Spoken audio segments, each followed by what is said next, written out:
बिस्मिल्लाहिर्रहमानिर्रहीम। स्टूडेंट, आज का जो हमारा चैप्टर है वो हमने जो प्रीवियस लेक्चर्स में डिस्कस किए थे, लॉज ऑफ एक्सपेक्टेशंस जो डिस्कस किए थे, उन्हीं से रिलेटेड अगर क्वेश्चन आ जाते हैं तो आपने उसे कैसे सॉल्व करना है। स्टूडेंट, आप वो कह रहे हैं क्वेश्चन नंबर 12.28 में कि for the probability distribution of examples आपने लेनी है 12.5, जो कि हम कर भी चुके हैं। शो दैट करनी है दिस वन वैल्यू। अब स्टूडेंट, इन्होंने वैल्यू दी है एक्सपेक्टेशंस ऑफ 5x+3। मैंने आपको जो प्रॉपर्टीज़ पढ़ाई थी, जो फर्स्ट इक्वेशन पढ़ी थी हमने लॉज ऑफ एक्सपेक्टेशंस की, उसमें स्टूडेंट हमने यही पढ़ा था कि अगर हमारे पास expected value of this one आ जाता है तो हमने इसे कैसे अप्लाई करना है, इसको प्रोबेबिलिटी से मल्टीप्लाई करना होता है। इसके जो रिस्पेक्टिव प्रोबेबिलिटीज़ आ रही होती हैं, जब उसके रिस्पेक्टिव हम इससे मल्टीप्लाई कर देंगे तो हमारे पास आंसर आ जाएगा। एक्सपेक्टेड वैल्यू बेसिकली आपके पास मीन होता है, जैसे कि हम फाइंड करते हैं ना एक्सपेक्टेशंस ऑफ एक्स। अगर x की जगह मैं आपको कोई भी वैल्यू दे देती हूँ तो आपने उसको रिस्पेक्टिव प्रोबेबिलिटी से मल्टीप्लाई करना है, तो आपके पास एक्सपेक्टेशंस की वैल्यू आ जाती है।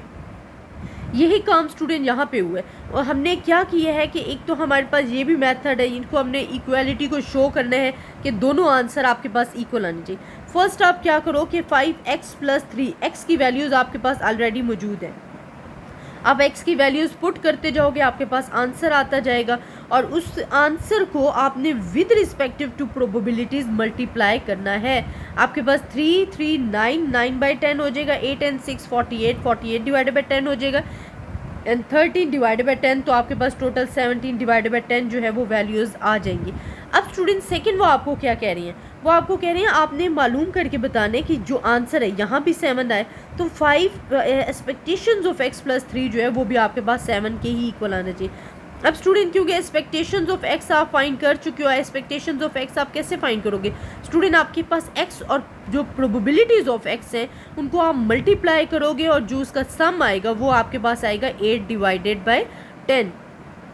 अब आपने क्या करना है, जो 8 डिवाइडेड बाई 10 आपके पास सम आ रहा है वो आपने एक्सपेक्टेशंस ऑफ x की जगह लिख देना है। आपने इसको सॉल्व करना है सिंपली, तो आपके पास आंसर 7। इट्स मीन कि जो उन्होंने कहा था ना कि शो दैट करें कि आंसर इक्वल आने चाहिए, तो वो हमने प्रूफ कर दिया। अच्छा स्टूडेंट, सेकेंड एग्जाम्पल भी मैं इसके साथ ही करवा देती हूँ ताकि आप लोगों के लिए आसानी हो जाए। वो कहते हैं random sample x has the probability function. आपको probability x and frequencies given है।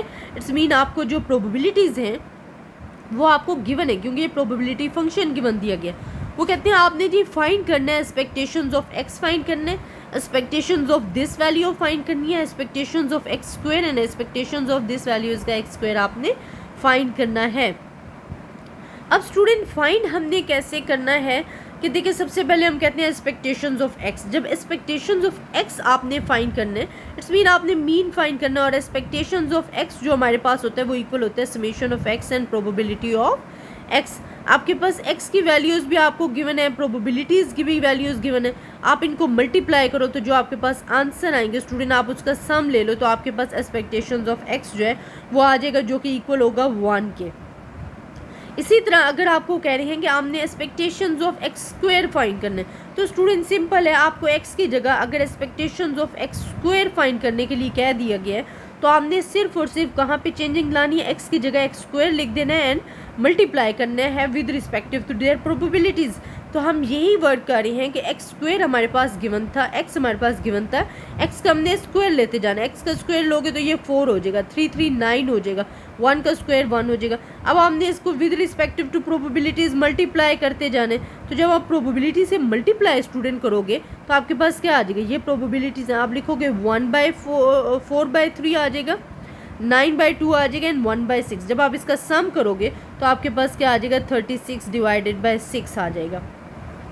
अब वो सेकंड आपको कह रहे थे कि आपने x की जगह जो है जो वैल्यू पुट करनी है, अब वो एक्सपेक्टेशंस ऑफ x नहीं पुट करनी है, अब हमने करनी है फाइंड, वो आपके पास होगी एक्सपेक्टेशंस ऑफ 2x+5 पुट करना है। तो ये सिंपल है कि आपने पहले 2x+5 जो है वो फाइंड करना है और उसको with respective to their probability से मल्टीप्लाई कर देना है, तो आपके पास आंसर आ जाएगा।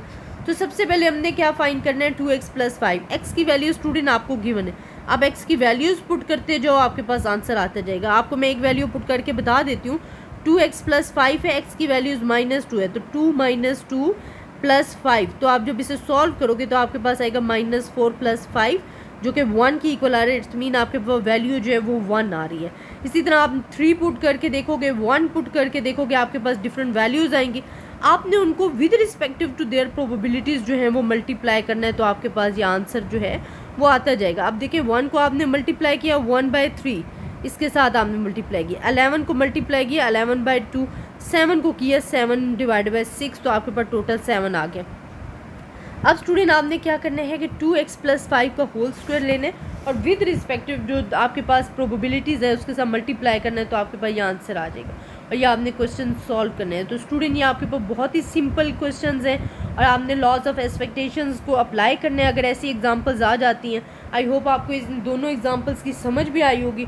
अगर आपको फिर भी किसी किस्म की फिर प्रॉब्लम है स्टूडेंट, आप मुझसे डिस्कस कर सकते हो, मुझे कमेंट्स में बता सकते हो। मेरी कोशिश होती है कि आप मुझे जो प्रॉब्लम बता रही हो मैं उसे जल्द से जल्द आपको समझा सकूं, ताकि आपको समझ आए आसानी से। अपनी दुआओं में याद रखिएगा। अल्लाह हाफ़िज़।